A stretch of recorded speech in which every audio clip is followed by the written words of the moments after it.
ومعنا الأستاذة سهير فهمي، مسؤول مكتب أصدقاء المرضى بمركز أيادي المستقبل 40/40. لفت نظري الاسم مستقبل 40/40، يقصد إيه ب 40/40؟ المستشفى منشأة من سنة 2005.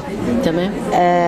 وكان اسمها مستشفى أيادي المستقبل، عشان نسهل على المتبرعين انهم يقدروا يجيبوا لنا فلوس، فبيبقى لنا رقم حساب داخل البنك، فحسابنا داخل البنك هو 40/40. يقدر المريض او المتطوع يروح مستشفى يقول ايادي المستقبل 40/40. حضرتك بجانب الرعاية الصحية اللي بيقوم بها النادي للمرضى، إلا أنه لاحظنا أنه هناك ترابيزات موجودة للعرض للمرضى بمنتجات.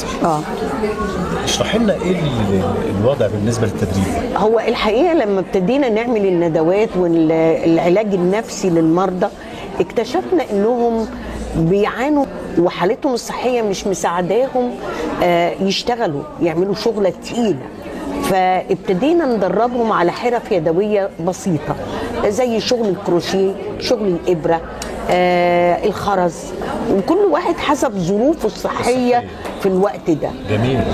فالحقيقه لقينا الانتاج كويس. طب انا عايزه ازود